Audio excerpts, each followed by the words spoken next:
ತಮ್ಮ ವಿಚಾರಗಳಿಗೆ ಹೋಲ್ತಕ್ಕಂಥ ಅಜ್ಜಯ್ಯವರು, ಕೊಪ್ಪಳ ಅಜ್ಜವ್ರು ಕಣ್ಣೀರಿಟ್ಟಿದ್ದಾರೆ ಅಧ್ಯಕ್ಷರೇ. ಕಡೇಚೂರು ಬಾಡಿಯಾಲ್ ಫ್ಯಾಕ್ಟ್ರಿಗೆ ಅನೇಕ ಸಲ ನಾನು ಹೇಳಿರ್ತಕ್ಕಂಥದ್ದಿದೆ.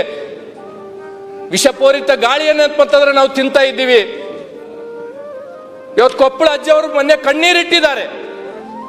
ಇಂಥ ಫ್ಯಾಕ್ಟ್ರಿಗಳು ಬಂದ್ರೆ ಅಂತಂದ್ರೆ ನಮ್ಮ ಭಾಗದ ಜನ ತೊಟ್ಲಕ್ಕೆ ಹೋಗೋರು ಕಡಿಮೆ ಆಗ್ತಾರ, ಸ್ಮಶಾನಕ್ಕೆ ಹೋಗೋರು ಜಾಸ್ತಿ ಆಗ್ತಾರ ಅಂತ ತಿಳ್ಕೊಂಡು ಇಂಥ ಫ್ಯಾಕ್ಟ್ರಿಗಳನ್ನ ನಮಗ್ ಕೊಡ್ತೀರಿ ಉತ್ತರ ಕರ್ನಾಟಕ, ಕಲ್ಯಾಣ ಕರ್ನಾಟಕಕ್ಕೆ ಹೇಳ್ತಾರೆ. ಮೊನ್ನೆ ಅಜ್ಜವ್ರು ಹೇಳಿದ್ರು, ಸರ್ಕಾರ ನಮ್ಗೆಲ್ಲರಿಗೆ ತಾಯಿ ಇದ್ದಂಗ ವಿಷ ಕೊಟ್ರು ಕುಡಿತೀವಿ, ಹಾಲು ಕೊಟ್ರು ಕುಡಿತೀವಿ ಅಂತ ತಿಳ್ಕೊಂಡು ಕಣ್ಣೀರಿಟ್ಟಿದ್ದಾರೆ ಅಧ್ಯಕ್ಷರೇ. ಇದು ನಮ್ಮ ಭಾಗದ ಪರಿಸ್ಥಿತಿ ಅಧ್ಯಕ್ಷರೇ. ಚಲೋ ಚಲೋ ಫ್ಯಾಕ್ಟ್ರಿಗಳೆಲ್ಲ ಈ ಕಡೆ,